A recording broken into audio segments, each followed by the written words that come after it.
Hey everybody, it's Peggy Hasenauer from the Kovler Diabetes Center. I'm thrilled to have my friend and colleague, Dr. Arshiya Baig, with us today. Hey, Dr. Baig, how are you? Hi, Peggy. Good, thank you. Uh, you are coming to us live from the hospital, is that correct? Yes, I am. Yes, I yeah. I figured. Dr. Baig, many people know you as a primary care physician, but in the context of our work together at Kovler, you've done a ton of really moving and pivotal research in diabetes. And so I wanted for you to share with the audience just sort of how you roll in your work in diabetes with your life as a primary care internal medicine physician at U Chicago. Gosh, there are so many ways. And first of all, thank you for having me today. It's really a pleasure to talk about my work in diabetes and in clinical care and in research.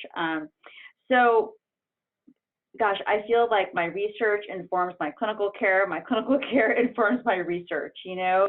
So as I see my patients in clinic and now even at the hospital, some of the challenges they may have in terms of taking their medications, complex regimens, cost, communicating with their provider teams and their family. Most of their management's happening at home. It really informs the work that I do in terms of the research. So in addressing some of the disparities we're seeing in access to education, access to care, access to affordable medications, and access to the things that people need to live a healthy lifestyle, like fresh fruits and vegetables, and places to exercise. So really one thing informs the other.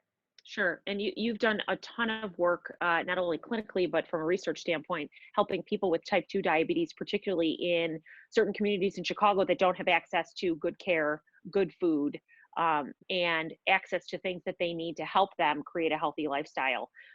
Tell us what you're doing at the hospital today. And in addition to all of your work in the clinics and in your Yeah. research, you're also doing what today? What are you up to? Yeah, so I have been rounding on the inpatient general medicine service, which pretty much means all folks who get admitted for the things that are happening, like pneumonia, fractures, falls, other types of infections, and also COVID infections.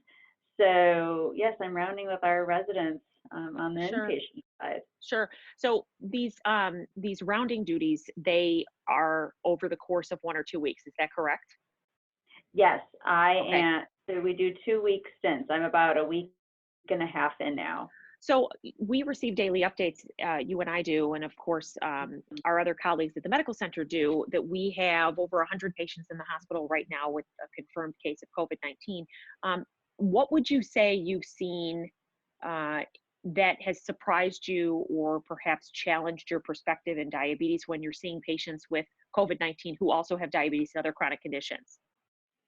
Yeah, that I'm honestly, I probably have been influenced by what we're seeing in the media in terms of ventilators and people getting really, really sick and high rates of mortality.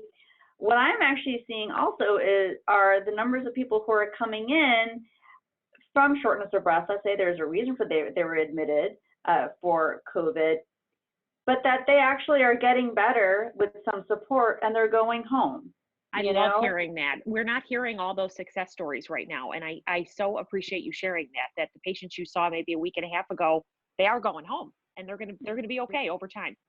that they need a little bit of support, that they're coming in for be it shortness of breath or just recurrent fevers, they're dehydrated, they just need a little bit of support, and then we can send them home. And granted, we actually have at the University of Chicago a specific COVID unit. So they're on my service while we're still trying to figure out if they may have COVID.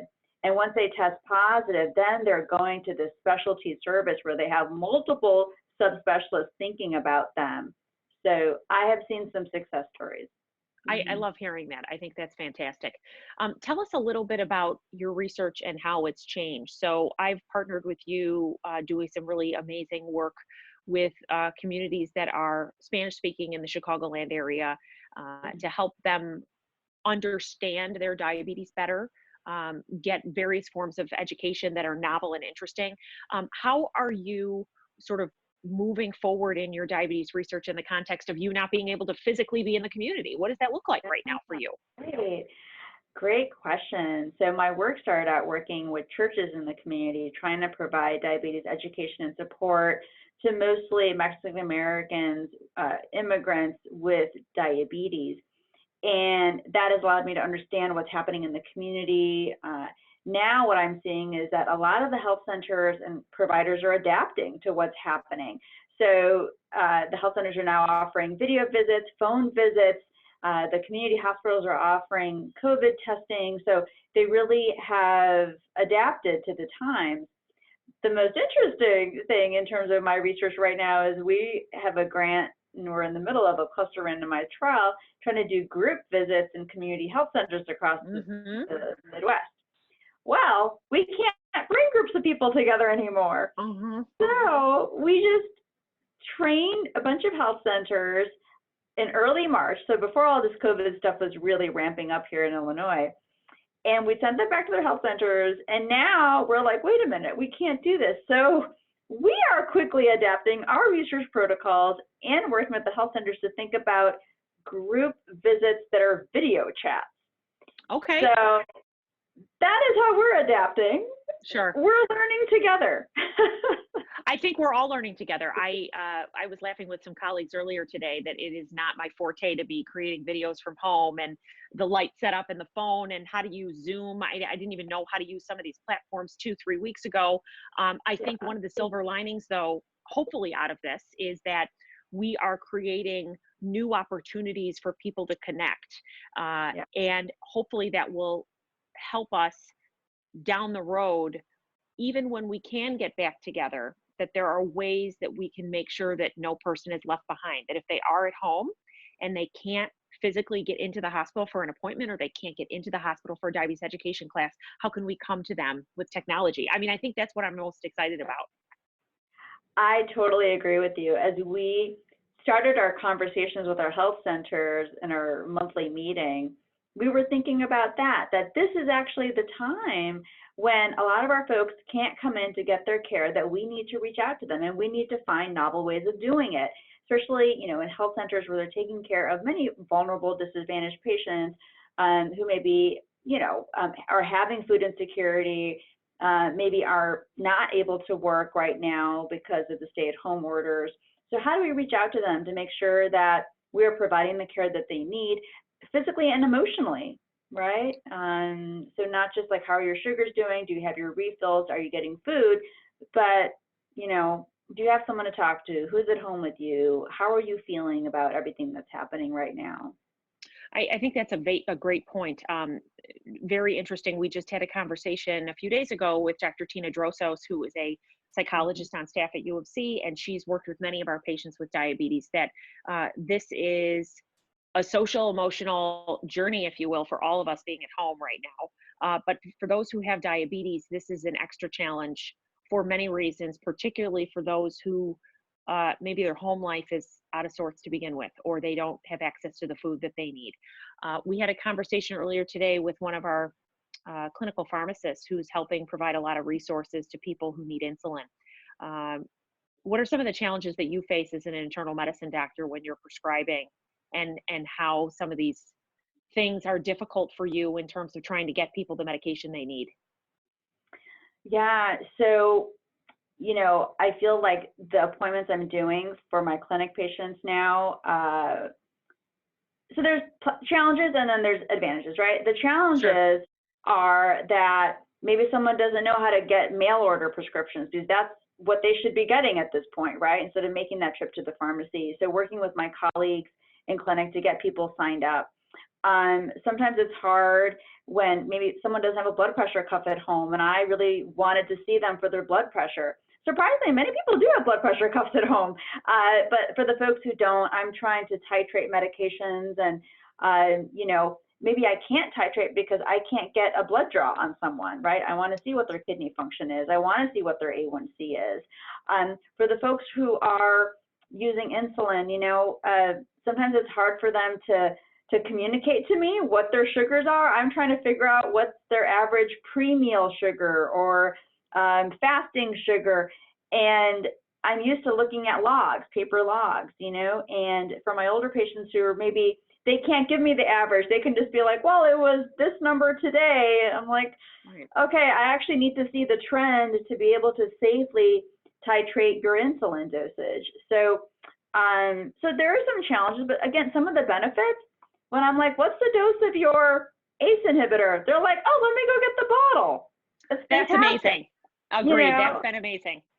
so I love that. And then surprising that people have, you know, support at home, maybe family members at home who can support them on the phone call, the video call.